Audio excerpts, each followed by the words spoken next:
Hello student, आज की class में हम ये क्वेश्चन सॉल्व करेंगे। जो क्वेश्चन कह रहा है, दिए गए परिपथ में 1.5 एम्पियर की धारा प्रवाहित हो रही है, निम्न को ज्ञात कीजिए।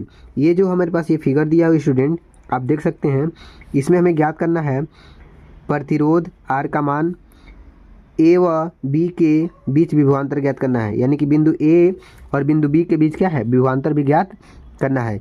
ये क्वेश्चन क्लास 10th और 12th के लिए काफ़ी इंपॉर्टेंट है। जो बोर्ड पेपर के लिए ऐसे क्वेश्चन हमेशा 3 मार्क्स या फिर 5 मार्क्स के पूछते रहते हैं। तो चलिए इस क्वेश्चन को बिल्कुल आपको आसानी तरीके से लगाना सिखा देंगे। वीडियो में आप शुरू से लेकर के अंत तक बने रहिए। साथ में आप क्वेश्चन जितने भी हम सॉल्व कर रहे हैं उसको आप अपने कॉपी और कलम से इसको नोट करते जाइए कॉपी पर, ताकि जब भी आप इस क्वेश्चन को दोबारा लगाने का कोशिश करें तो बिल्कुल आसानी तरीके से लगा सकते हैं। उससे पहले आप लोग कमेंट करिए कि आपको किस टॉपिक पे वीडियो चाहिए, मैं आपको वीडियो प्रोवाइड करवा दूंगा। अगर आप लोगों को विद्युत प्रतिरोध नहीं पता होगा क्या है, कैसे ज्ञात करते हैं, तो आप कमेंट करिएगा, इस टॉपिक पे हम आपको वीडियो बना करके प्रोवाइड करा देंगे। लेकिन जो ये वीडियो है स्टूडेंट, ये काफ़ी इंपॉर्टेंट क्वेश्चन है। इस तरीके के क्वेश्चन पेपर हमेशा आते रहते हैं। तो चलिए वीडियो को स्टार्ट करते हैं। इससे पहले इस क्वेश्चन को हम कॉपी पर नोट कर लेते हैं, जिसकी वजह से आपको समझने में बिल्कुल आसानी होगी। जैसा कि स्टूडेंट आप देख सकते हैं, इस क्वेश्चन को हम कॉपी पे बिल्कुल अच्छे तरीके से नोट कर लिए हैं। चलिए क्वेश्चन को हम लोग शुरू करते हैं लगाना। तो सबसे पहला स्टूडेंट जो क्वेश्चन हमसे पूछ रहा था कि प्रतिरोध आर का मान ज्ञात कीजिए, ठीक है ना। क्या पूछ रहा है, हमें प्रतिरोध आर का मान ज्ञात करना है। जैसा कि आप यहाँ पे क्वेश्चन में देख सकते हैं, क्वेश्चन हमसे पूछ रहा है क्या है, प्रतिरोध आर का मान ज्ञात करना है। यानी कि ये वाला जो है स्टूडेंट, ये इसमें आर की वैल्यू हमें इस वाले को रेजिस्टेंस का ज्ञात करना है। तो स्टूडेंट हमें प्रतिरोध ज्ञात करने के लिए एक फार्मूला होता है कि जो होता है प्रतिरोध बराबर प्रतिरोध। यहाँ पे लिखेंगे सबसे पहले हल।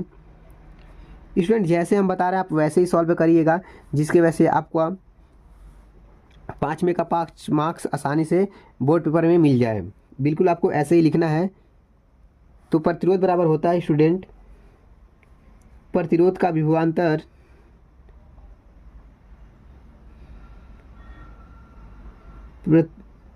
प्रतिरोध का विभवांतर बटा प्रतिरोध का धारा, प्रतिरोध का धारा। स्टूडेंट हम इसको इतने बड़े फार्मूले को हम डायरेक्टली लिख सकते हैं, आर बराबर भी बटा आई, ठीक है ना। इसको हम डायरेक्टली लिख सकते हैं। प्रतिरोध को आर से लिखते हैं, विभवांतर को भी से लिखते हैं और धारा को आई से लिखते हैं। आपने यहाँ तक बिल्कुल आपने आसानी तरीका सीख लिया।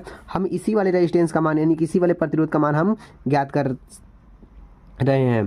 तो जैसा कि आप देख सकते हैं, तो आर बराबर हम लिख लेंगे। स्टूडेंट यहाँ पे देखेंगे कितना इसमें एम्पियर की धारा प्रवाहित हो रही है। सॉरी स्टूडेंट, यहाँ पे जैसा कि आप देख सकते हैं क्वेश्चन में हमसे छूट गया है। यहाँ पे जो भी का मान है वो हमें कितना दिया है, तो 3.0। तो हम यहाँ पे लिख लेते हैं जो हमारे पास वोल्ट का मान है यानी कि विभवांतर का मान है वो हमें दिया है 3.0, ठीक है ना, वोल्ट। तो हम भी का मान यहाँ से रख देते हैं उठा के। भी का हमारे पास मान कितना है, तो 3.0 बटा, और धारा इसमें कितना बह रहा है, तो आप देख सकते हैं स्टूडेंट जो धारा है हमारे पास कितना है, 1.5 एम्पियर।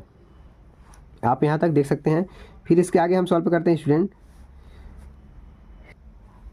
तो स्टूडेंट देख सकते हैं यहाँ पे हम जानते हैं पॉइंट के बाद अगर 0 रहता है तो इस दशमलव का कोई महत्व नहीं हुआ है, तो इसलिए हम इसको 3/1/5 लिख सकते हैं। इसको जब हम स्टूडेंट डिवाइड करेंगे तो ये हम जानते हैं कि 1.5 ये कितना है, 1.5, इसका मतलब 1.5 है। 1.5 दूना कितना होता है, 3 होता है। तो ये जब आर की वैल्यू निकालेंगे तो कितना हो जाएगा, 2 ओम हो जाएगा। स्टूडेंट आपको पता होना चाहिए जो रेजिस्टेंस का मान होता है यानी कि प्रतिरोध का मात्रक होता है वो ओम होता है। आपको हमेशा मात्रक वगैरह पे भी ध्यान देना है, क्योंकि ये बोर्ड पेपर में भी ऐसे एग्जामिनर आपका नंबर आसानी से काट लेता है। यानी जिस तरीके से हम आपको बता रहे हैं आप वैसे ही इसको सॉल्व करिएगा, जिसके वजह से आपको फुल में से फुल मार्क्स मिल सके। हमने जैसा कि स्टूडेंट आपको बताया कि हमने यहाँ पे जो हमसे क्वेश्चन पहला पूछा था प्रतिरोध R का मान ज्ञात करने के लिए हमने प्रतिरोध R का मान ज्ञात कर दिया। इसका जो मान आया है स्टूडेंट वो हमारे पास कितना है, तो 2 ओम आया है। कितना आया है, 2 ओम आया है। इसका मान हमने निकाला कितना है, 2 ओम। अब स्टूडेंट हमें दूसरा क्वेश्चन है, बिंदु A व B के बीच विभवांतर ज्ञात करना है। तो लिखेंगे प्रश्नानुसार, ये तो प्रश्न नंबर 1 का था ना, द्वितीय प्रश्न यहाँ लिख लेते हैं।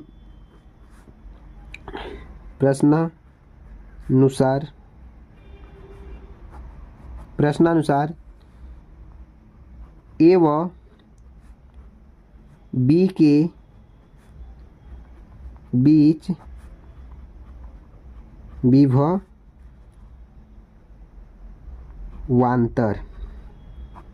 ठीक है ना। प्रश्नानुसार हमें A व B के बीच क्या है, विभवांतर ज्ञात करना है। तो स्टूडेंट हम जानते हैं जो हमारा फार्मूला होगा वो होगा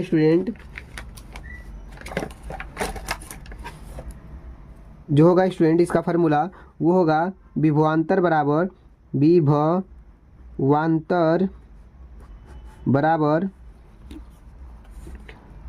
प्रतिरोध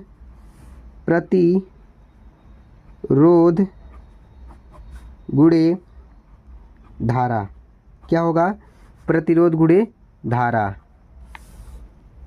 ठीक है, जैसा कि आप यहाँ पे देख सकते हैं। अब स्टूडेंट हम एक ही ध्यान देंगे कि यहाँ तक तो हमने निकाल दिया। हम जानते हैं जो विभवांतर को हम V से लिख लेते हैं और प्रतिरोध को R से लिख लेंगे, इनटू धारा को I से लिख लेंगे। तो स्टूडेंट ध्यान देंगे इन जितने भी रेजिस्टेंस इसमें लगे हुए हैं सबका हमें क्या निकालना है, पहले हम प्रतिरोध निकाल लेते हैं। तो प्रतिरोध निकालने के लिए स्टूडेंट देखेंगे ये जितने भी है ना, ये सब किस क्रम में लगे हुए हैं, तो श्रेणी क्रम में लगे हुए हैं। अगर देख लो स्टूडेंट कैसे पहचानते हैं श्रेणी क्रम और समांतर क्रम को, इस पे आप कमेंट करिएगा। मैं आपको आसानी तरीके से एक वीडियो बनाकर प्रोवाइड कर दूंगा कि आप कैसे किसी चीज़ को समझ सकते हैं कि कौन सा फिगर या फिर कोई भी क्वेश्चन ये श्रेणी क्रम में है कि समांतर क्रम में। बस इसमें थोड़ा सा हमको हिंट दे देते हैं। अगर मान लो ये वाला अगर रेजिस्टेंस खराब हो जाता है यानी बंद हो जाता है, तो क्या इस दोनों रेजिस्टेंस में धारा प्रोवाइड होगी, नहीं होगी।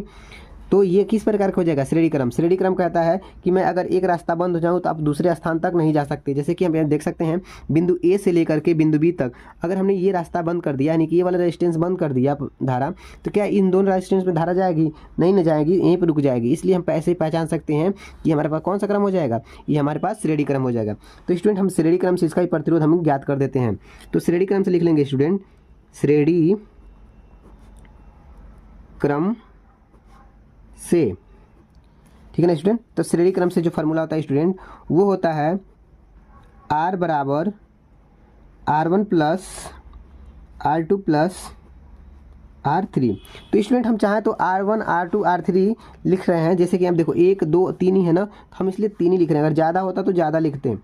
तो देखो इसको हम लोग R1 मान लेते हैं, इसको R2 मान लेते हैं और इसको R3 मान लेते हैं, ठीक है ना स्टूडेंट। तो हम मान लेते हैं R1, इसको हम R1 मान लेते हैं, इसको हम R2 मान लेते हैं और इसको हम R3 मान लेते हैं। सारा का मान यहाँ पे हम फिल कर देंगे तो हो जाएगा R बराबर R1 की वैल्यू कितनी है, तो 3 है, प्लस R2 की वैल्यू कितनी है, तो 2 है, और R3 की वैल्यू कितनी है, तो 4 है। तो R बराबर स्टूडेंट इन सबको जोड़ लेंगे तो 4 3 और 2 5, 5 और 4 9, यानी कि जो प्रतिरोध का मान हमें कितना मिल जाएगा, 9 ओम मिल गया। जैसा कि आपको हम बता रहे हैं, बिल्कुल आसानी तरीके से बता रहे हैं स्टूडेंट, आप ऐसे ही पेपर में सॉल्व करके आइएगा जिसकी वजह से आपको फुल में से फुल मार्क्स मिल सके। अब स्टूडेंट हमें दूसरे क्वेश्चन के अनुसार अब हम क्वेश्चन को सॉल्व कर सकते हैं। हमें यहाँ पे R का वैल्यू हमें मिल गया है और धारा का मान भी हमें पता है कितना है, तो 1.5 एम्पियर है। तो V बराबर इतना हो गया स्टूडेंट। तो आप यहाँ पे ध्यान देंगे छोटा सा कि जो सबका वैल्यू हम पुट कर देते हैं, तो V बराबर स्टूडेंट कितना हो जाएगा, R की वैल्यू हमने कितना निकाला यहाँ पे, तो 9 है, मल्टीप्लाई R की वैल्यू हमें कितना, सॉरी I की वैल्यू कितना है, तो 1.5। तो V बराबर स्टूडेंट क्या हमें मिल जाएगा, ध्यान देंगे यहाँ पे जब हम 9 इंटू 1.5 में मल्टीप्लाई करेंगे स्टूडेंट, ये हमें मिलेगा 13.5 वोल्ट। स्टूडेंट ध्यान देंगे जो विभवांतर का मात्रक होता है वो किसका होता है, वो वोल्ट में होता है। अगर आपको वीडियो पसंद आया तो वीडियो को लाइक कीजिए, चैनल को सब्सक्राइब कीजिए, साथ में बेल आइकन को प्रेस कीजिए। जब भी मैं इस तरीके का वीडियो आपको बताता रहता हूँ, बोर्ड एग्जाम का रिलेटेड आपको क्वेश्चन बताता रहता हूँ, तो आप लोग चैनल को सब्सक्राइब कीजिए, साथ में बेल आइकन को प्रेस कीजिए। Thanks for watching. जय हिंद।